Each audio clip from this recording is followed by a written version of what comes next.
موچی کا حج کیے بنا ہی قبول ہونا۔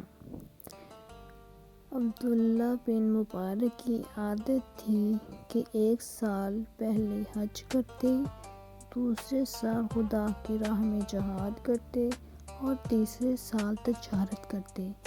اس تجارت سے جو انہیں منافع ہوتا وہ اپنے شاگرد اور دوسرے ضرورت مند لوگوں میں تقسیم کر دیتے تھے۔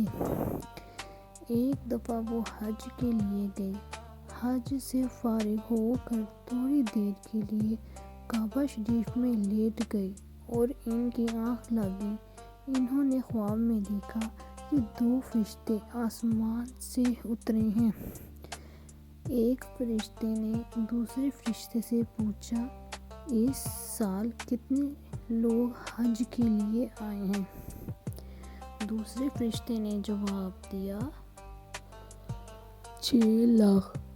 پہلے فرشتے نے پھر پوچھا، ان میں سے کتنے لوگوں کا حج قبول ہونا ہے؟ دوسرے فرشتے نے جواب دیا، کسی کا بھی قبول نہیں ہوا۔ فرشتے کی یہ بات سن کر عبداللہ بن مبارک کو بہت ہی رنج ہوا۔ انہوں نے سوچا کہ اتنے لوگ جو دور دور سے آئے ہیں اور سفر کی ہزاروں تکلیفیں اٹھا کر یہاں تک پہنچے ہیں، ان سب کی تکلیفیں اور محنت بیکار گئی۔ اتنے میں اس فرشتے نے پھر کہا، دمشق کے شہر میں ایک موچی رہتا ہے، اس کا نام علی ہے اور وہ منافق کا بیٹا ہے، اور وہ حج کے لیے نہیں آیا لیکن اس کا حج قبول ہوا ہے اور اللہ تعالیٰ نے اس کی وجہ سے ان سب لوگوں کو بخش دیا ہے جو یہاں حج کرنے آئے ہیں۔ اس کے بعد عبداللہ بن مبارک کی آنکھ کھل گئی۔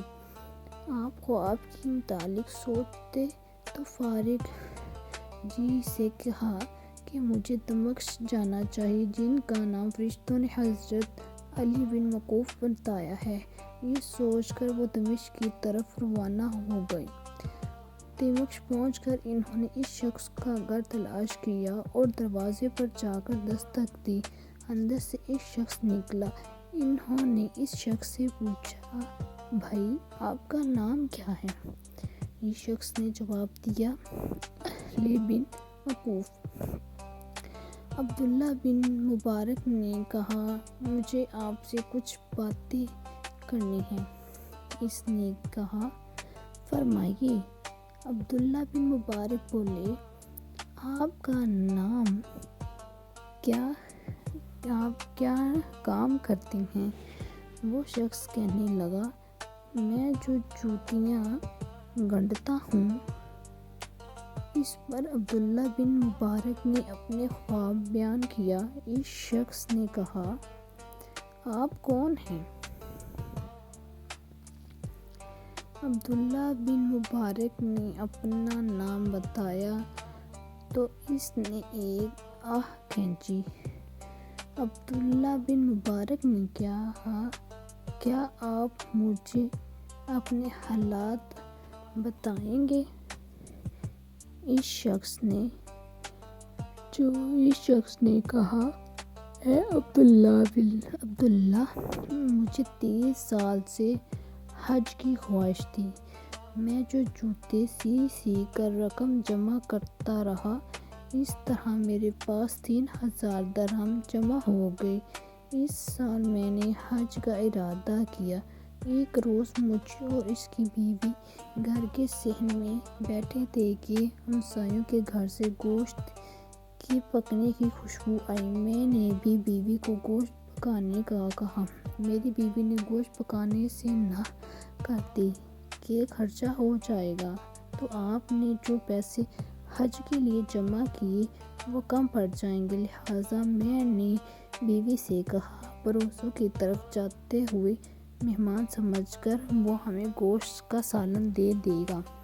میں پڑوسیوں کے ہاں گیا اور اس سے سالن مانگا تو وہ کہنے لگے، 7 دن سے پہلے سے میرے بچوں نے کچھ نہیں کھایا تھا۔ فاقے سے ان کا جان نکل رہی تھی۔